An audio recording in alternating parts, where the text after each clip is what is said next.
12/7/2023 के बाबा के साकार अनमोल धारणा युक्त मधुर महावाक्य। मीठे बच्चे, अभी तुम्हें पवित्र जीवात्मा बनना है। इस समय कोई अपवित्र जीवात्मा नहीं है, इसलिए अपने को महात्मा भी नहीं कहला सकते। क्वेश्चन, सत्युगी राजाई का इनाम किन बच्चों को प्राप्त होता है? आंसर, जो श्रीमत पर याद की रेस में नंबर 1 जाते हैं, उन्हें ही राजाई का इनाम मिलता है। तीखी रेस होगी तो रजिस्टर में नाम अच्छा होगा और इनाम के अधिकारी बनेंगे। तुम बच्चे दूरंदेशी बन बड़ी दूर की रेस करते हो। 1 सेकंड में निशान तक, परमधाम तक पहुंच वापस लौट कर आते हो। तुम्हारी बुद्धि में है पहले हम मुक्ति धाम जाएंगे, फिर जीवन मुक्ति में आएंगे। तुम्हारे जैसी रेस और कोई कर नहीं सकता।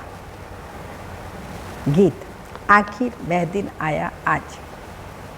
ओम शांति। ये कौन जानते हैं कि आखिर वह दिन आया आज? बच्चे जानते हैं। आखिर वह दिन आया आज जो हम बाप के सन्मुख हुए हैं। जिस बाप को पुकार रहे थे, भटक रहे थे यहाँ वहाँ, वो बाबा हमारे सन्मुख आए। आत्मा कहती शरीर द्वारा, अभी तुम बैठे हो, जानते हो हम आत्माएं अभी परम पिता परमात्मा के सन्मुख बैठी हैं। बरोबर 5,000 वर्ष पहले भी हम आत्माएं यानी जीव की आत्माएं परमात्मा से सन्मुख मिली थी। आत्मा कहती है, मेरा ये शरीर है। शरीर नहीं कहेगा मेरी ये आत्मा है। हम आत्माओं का बाप आखिर आज आया है। आना भी जरूर है, भक्ति के बाद ज्ञान देने के लिए, ज्ञान से सद्गति करने के लिए आया है बाप। यह सारी दुनिया नहीं जानती। सारी दुनिया के सन्मुख हो भी नहीं सकेंगे ना। शिव बाबा सारी दुनिया के तो सन्मुख नहीं होंगे, बच्चों के ही सन्मुख होंगे। तुम बच्चों को भी नंबरवार पुरुषार्थ अनुसार निश्चय हैं। पहले तो आत्मनिश्चय करते हैं, फिर निश्चय करते हैं हमारा बाप फिर से आया हुआ है। तुम समझते होंगे ऐसे सब निश्चय करते हैं, परंतु ऐसे भी नहीं हैं। ये ऐसा विचित्र है जो घड़ी घड़ी भूल जाता है। हम आत्माएं हैं, परम पिता परमात्मा सन्मुख है, यह भूल जाते हैं। ये तो दुनिया भी जानती है।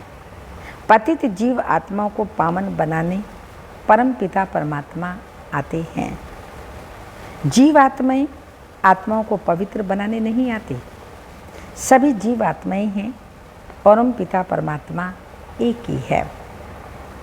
उनको जीव नहीं कहेंगे क्योंकि उनको कोई स्थूल शरीर व सूक्ष्म शरीर नहीं है। ये बाप बैठ समझाते हैं। तुम जो भी नामधारी देखते हो, ब्रह्मा विष्णु शंकर का चित्र देखते हो, वे सूक्ष्म तन में रहते हैं। वह भी सूक्ष्म जीवात्मा ठहरे। ये बड़ी समझने की बातें हैं।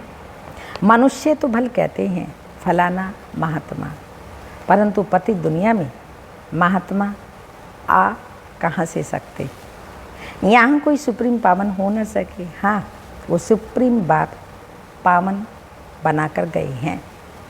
सतयुग आदि में देवी देवता थे। ये तो जरूर समझेंगे कि पवित्र आत्माएं भी हैं, अभी पतित जीव आत्माएं हैं। पावन जीव आत्माएं भी थी। बरोबर सतयुग आदि से सृष्टि पर पवित्र जीव आत्माएं थी। उन्हों को महान आत्मा कहेंगे। बाप समझाते हैं, पतित दुनिया में कोई भी महान आत्मा हो नहीं सकते। सब पतित जीवात्माएं हैं। पतित जीव आत्मा जरूर औरों को भी पतित बनाएगी।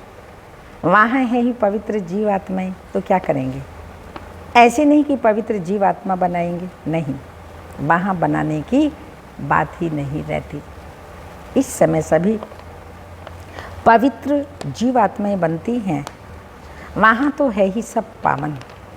इतना पावन बनाने वाला कौन? बाप बैठ समझाते हैं, तुम जब देवी देवता थे तो पावन थे, यहाँ आकर पतित बने हो। यह है ही पाप जीव आत्माओं की दुनिया। अक्षर बिल्कुल क्लियर समझाना है। पाप जीव आत्मा, क्योंकि आत्मा ही पतित है, शरीर भी पतित है। वहाँ फिर महात्मा अक्षर नहीं देते, वहाँ तो है ही सब पवित्र। कहते ही हैं देवी देवता, सर्वगुण संपन्न 16 कला संपूर्ण, अहिंसा परमो धर्म जीव आत्माएं, संपूर्ण निर्विकारी माना, संपूर्ण पवित्र। तुम बच्चों को समझाया जाता है सन्यासी पवित्र रहने के लिए पुरुषार्थी हैं।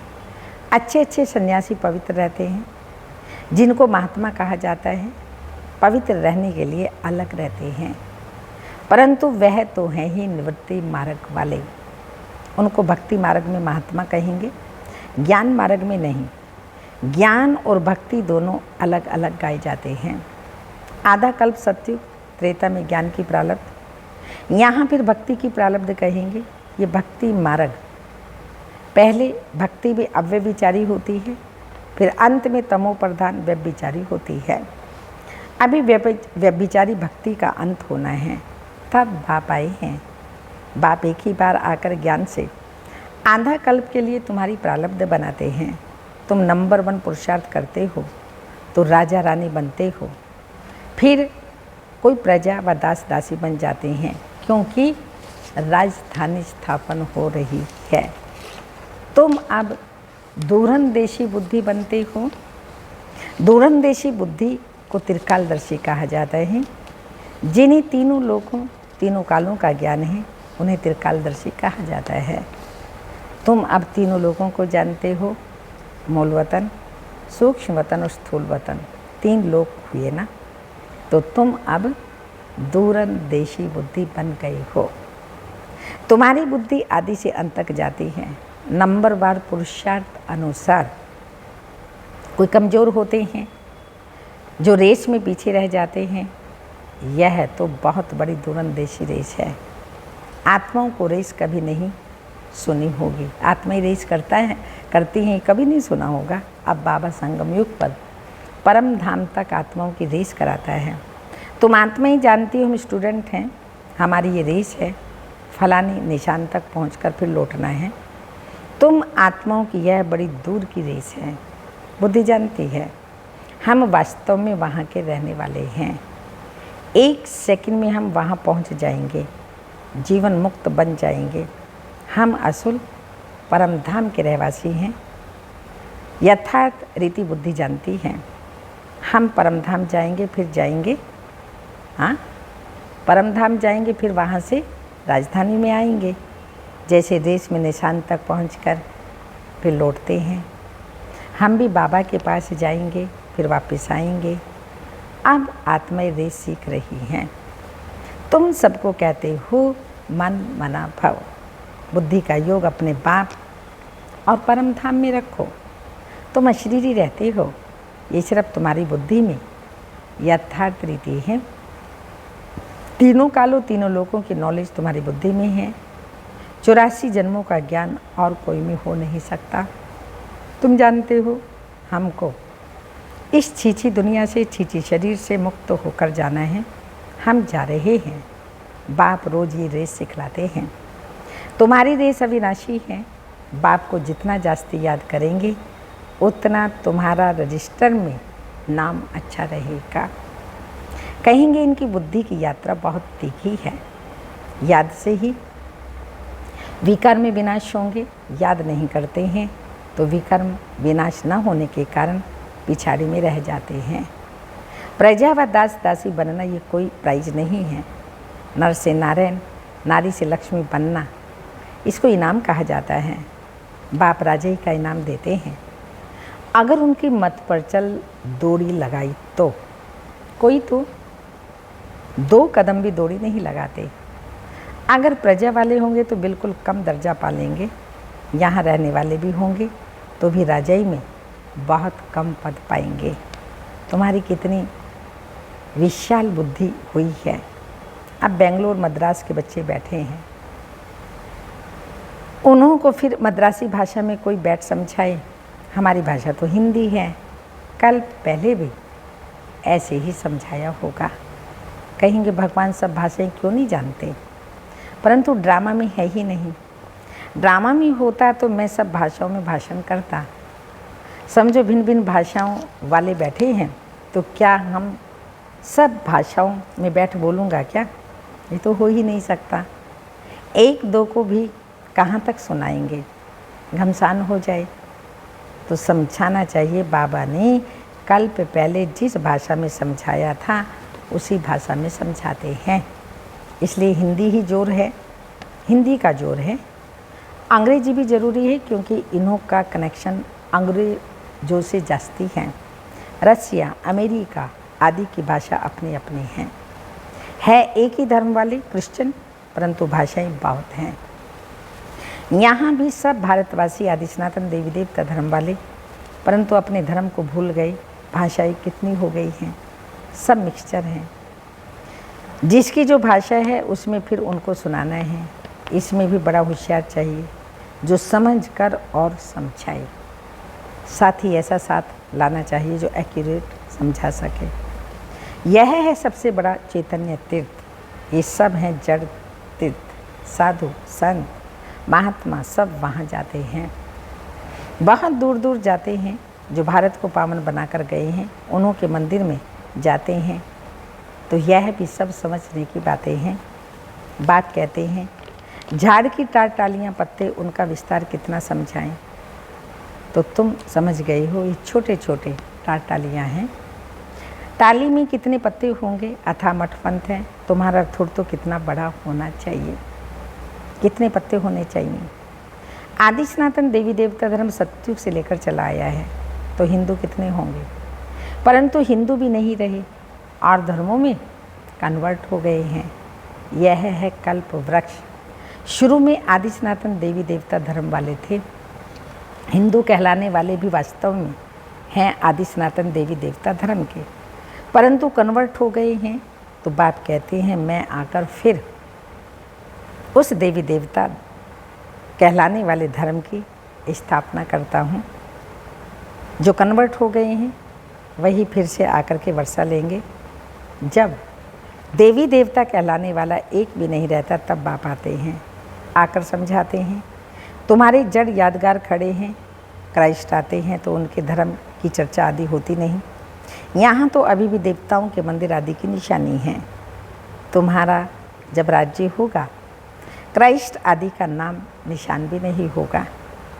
यहाँ तो सभी का नाम निशान है। तुम जानते हो क्राइस्ट कब आया, क्रिश्चियन धर्म कैसे स्थापन हुआ, क्राइस्ट अब किस शरीर में होगा। जरूर पति शरीर में होगा। खुद तो पावन था ना। तुम बच्चों की बुद्धि में सारा ज्ञान है। तुमको दूरंदेशी बनाए हैं। हम आत्माएं कहाँ रहती हैं, कहाँ से आती हैं, ये किसी को भी पता नहीं है। रहने के स्थान को परमात्मा मान लिया है। वास्तव में आत्मा झूठी बनने के से काया भी झूठी बन गई। साधु लोग कह देते हैं झूठी माया, झूठी काया, झूठा सब संसार। बाकी आत्मा तो निर्लेप है। अपने मतलब की बात कह देते हैं। ऐसे क्यों नहीं कहते झूठी आत्मा की काया। काया को ही कोई पर यानी अर्थी पर बिठाते हैं। आत्मा तो अर्थी पर नहीं बिठाते। आत्मा थोड़ी बैठती, आत्मा तो निकल के चली गई। कहीं काई पर काया को बिठाया जाता है। आत्मा तो ना काया को छोड़ दूसरी काया में जाकर प्रवेश करती है ना। ये समझ की बात है। आत्मा तो निकल गई, एक काया छोड़ दूसरी में जाके प्रवेश करेगी। कोई भी साधु संत आदि को तुम समझा सकते हो। यहाँ पति दुनिया में कोई भी महात्मा नहीं है।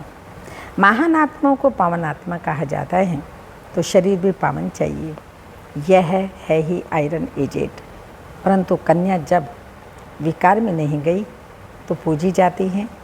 पवित्रता के लिए ही पुकारते हैं, आकर के हमको पावन पवित्र बनाओ। जबकि पुकारते रहते हैं तो तुम उनको महान आत्मा कैसे मान सकते हो। महात्मा कोई है ही नहीं। यह विचित्र परमात्मा है।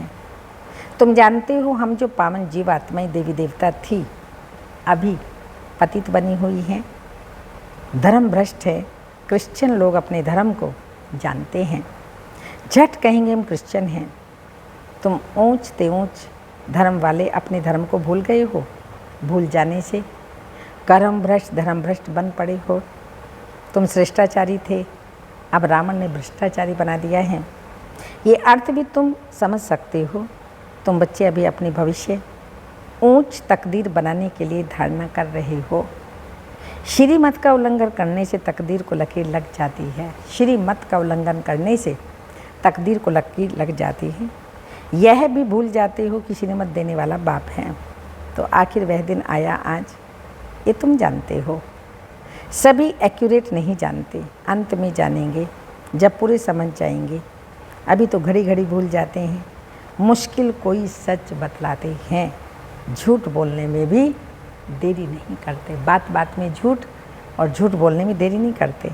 माया अच्छे अच्छे रुस्तम बच्चों को थप्पड़ लगा देती है। बाप तो सब जानते हैं, बतलाते हैं, तुम भूल करते हो, बड़ी डिससर्विस करते हो। झूठ बोलना, हाँ, भूल करना, ये बहुत बड़ी डिससर्विस है।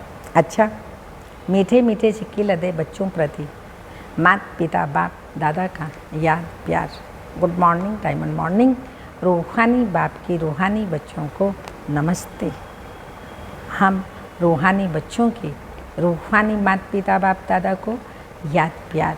Good morning, diamond morning. ओम नमस्ते।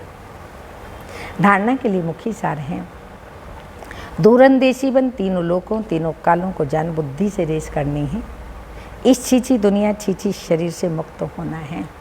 सेकंड पॉइंट, झूठ बोलने का आदत मिटाना है। श्री मत का उल्लंघन कर डिससर्विस नहीं करनी है। वरदान, लौकिक वृत्ति दृष्टि का परिवर्तन कर अलौकिकता का अनुभव करने वाले ज्ञानी तो आत्मभाव। स्पष्टीकरण, लौकिक संबंधों में रहते हद के संबंध को न देख, आत्मा को देखो। आत्मा देखने से या तो खुशी होगी या रहम आएगा।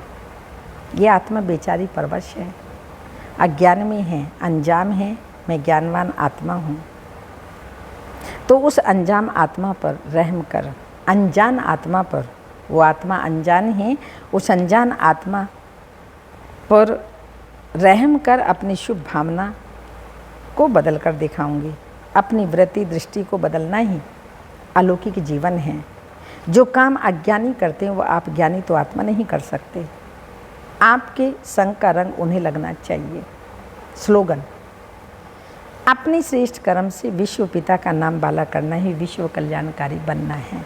अपने श्रेष्ठ कर्म से विश्व कल्याणकारी पिता का नाम बाला करना ही विश्व कल्याणकारी बनना है। अव्यक्त इशारे,